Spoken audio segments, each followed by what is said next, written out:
Hello, my name is Wilfred, and I am a Commandant of the Law Enforcement Department. Um, Face of Mankind, as a quick introduction, is a futuristic dystopian game that's been called player-driven and player-run in the same sentence.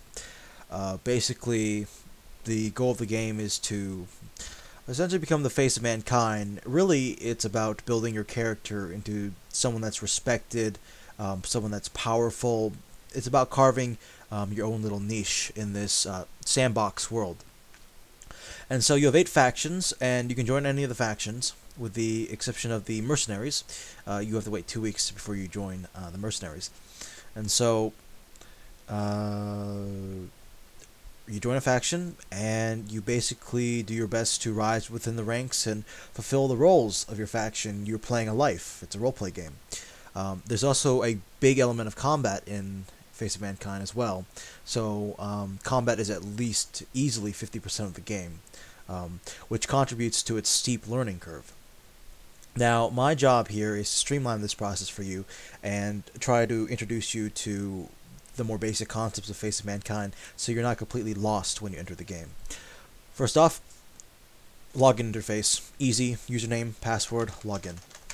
You'll always be taken directly to your apartment, usually the apartment you've logged out in last. For new players, it'll be the Brooklyn apartment from New York City, Brooklyn. Very small apartment, but it still contains the 2 important things that I will begin to show you now. First one is your multicom. Multicom is like a sort of a profile for you. It has the apartment ID and the entry code, both of which you need to give to someone if you want them to enter your apartment. They also must be on the same colony as you, as your apartment.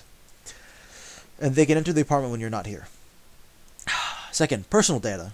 Your statement, basically what goes in your bio, and then your faction. This is how you choose your faction. How you change your faction, really. As a new player, you can change your faction every 2 hours. As a, if you as an older player, you can only change your faction every 2 days. You can also set this as your default apartment or not. Second important thing would be the storage in here. The apartment storage will store up to, like all other storages, 750 items if you're free, 3,000 items if you're premium.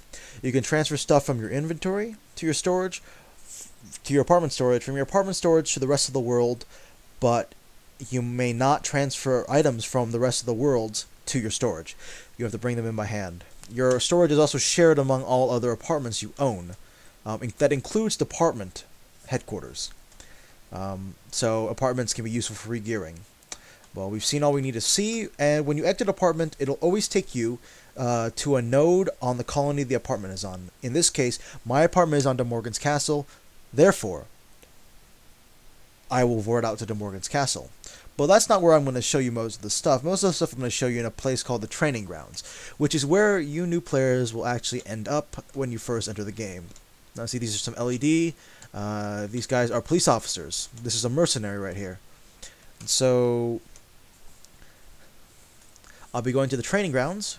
You're not allowed to use weapons in the Training Grounds. Makes it a good place for new players who just want to kind of explore how the game works. And so I'm going to sit at this table right here with the X button, and we're going to go through the interface.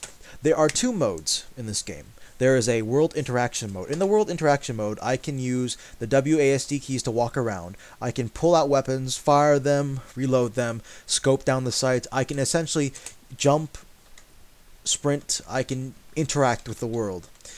Second mode is the character interface mode, where I cannot move or do anything like that, and I access it by pushing escape, but I can interact with my character. I can, put armor on his body, put weapons in his slots, put items in his slots, change my inventory around, look up information, which I'll actually go through in detail right now. So, upper left corner. This is your status. So, green right here, consciousness. You go below 20% consciousness, you begin to get stunned, which means you're really dizzy, and you can be arrested by a law enforcement official. You'll gradually regain consciousness just naturally to 100%. Stamina. You start at 100%, you use up stamina by jumping. See the bar goes down. Sprinting. You do not regen stamina while running. You regen stamina while standing still, sitting down, or laying down with the L key. Alright, so now you see the red bar. The red bar is your health. When you're above 80% health, you will regenerate health. When you're below 80% health, you will not regenerate health. Simple as that. Yellow bar, right here to the side. Bioenergy. That's like your mana, or your magic, or your energy, really. And what it does is it powers your implants.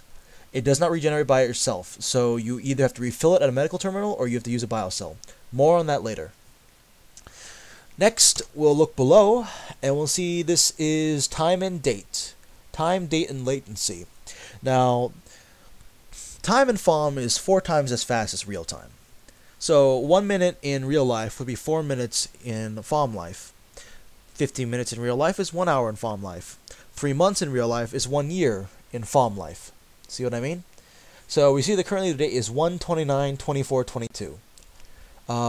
This game has been active since, well, this iteration of the game has been active for about 3 years. So in that span, 12 years have passed. So it was about 2410 when this game first started.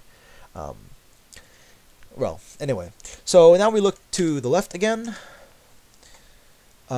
We have these red boxes. Those are for your weapons. As a free player, you can access the first two and place whatever your weapons you want in them, though not the same weapons. More on the weapons later. Then these 4 slots right here are for your items. You can put med kits, injectors, food, or drugs in them. As a free player, you can only access the first 3. Simple as that. In order to use them, you press the corresponding key. 1, 2, 3, 4, 5, 6. That's about it. So watch. So I'll push 7, and immediately my burger is used and goes right up here to tell me what it's being used for. Right. So these slots right here on the top, these are your body slots, what goes on your body. And so I'm going to stand up for real quickly. You can see I have armor on. Helmet. This is, well, let's go through the list. Head, eyes, shoulders, torso, hands, arms, legs, back, hat.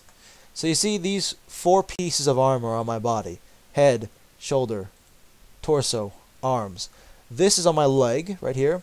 This is on my hand right here. This hat is on my head. And so you can drag and drop any of these from your inventory to your quick slot. You can also activate them with the corresponding key. Fortunately, you can't activate pieces of armor because they're passive. You can, however, activate this resistance amp right here. And this is actually very important. You will activate it every time you enter combat. And so it's currently bound, it's defaultly bound to the F7 key. Problem with that is the F7 key is hard to reach during combat when you may be scrabbling for keys. Best to bind it to something like Tab or Q. I bind it to Q because it's really right next to my W, and so I can use it the moment I enter combat. Let's look at the upper right corner. That's the map. Now, see on the top, that tells you where you are. That's important because let's say you're in trouble and you need help. You'd say on TeamSpeak, I need help. Well, shit, son, you haven't told us anything where you are. So unless you want us to scour the galaxy for your probably, you know, corpse, probably, because fights are going to be over by the time we get there. You want to tell us exactly where you are so we can get there. Then your objectives. Your objectives will reward you with faction credits, experience points, and sometimes penalty point deduction. And it shows you how to accomplish them and what stage you are in accomplishing them. Otherwise, though, they can change. Your personal objectives change when you go to prison. And your group objectives, the objectives you get when you get into a group, happen only when you are in a group. Alright, so let's go to one of the most important windows here. Actually, let's hold on that for a second. Let's go to here, down here, this chat box right here. As you can see, you have a chat box, you can scroll up and down. You have a friends list right here, where you can add friends and view little things about them. You can also right-click and to view more details about them. But you can view, for instance, their experience, their penalty points, their name, their rank, their department. Right. You can also view whether they're online or not, or, yeah, whether they're online or not. And so, well, we'll go for the first tab, General Chat. This is your chat in a certain area. Usually it's, well, let's see. Let's turn around. General Chat, you can probably hear me about halfway down that hallway. That big long hallway. Private Chat. to people on your friends list. You can also go right click. Hold on. Send private message to talk to only one person. Otherwise, you talk to everyone on your friends list. Department chat. If you're in a department, which I'll explain later, you can use this department chat to talk to other people in your department. A department's like a subsection inside a faction, where factions are the biggest parts of the game. They're factions, essentially. They're teams. Faction chat. Chat you can use to talk to the rest of the members in your faction. Group chat. When you join a group, which is like a party, and you can only make groups with members of your own faction, then you can use group chat to talk to them. Help chat. If you got issues, need to talk to a GM or something, you can use help chat.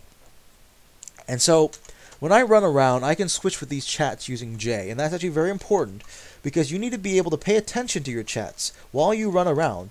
You'll see that when someone says something, the chat tab glows, and an alert player will tab through and read what the chat is while he's moving. This is very important, because FOM is a fast-paced... FOM, I wouldn't say it's a fast-paced game, but it's a game that explodes into action. It might be peace and quiet, but in literally 5 seconds, things can explode. So you need to kind of keep track of things. So use J to switch through chats. If you are into character interaction mode, then you need to click in order to actually access your chats. J won't work. Otherwise, you can just use J to switch through them. Alright, now I'm going to head into one of the more important things. This window is your character window. It basically allows you to interact with your character and your faction. So let's take a look at the default window. Name, right here. Name, rank, department.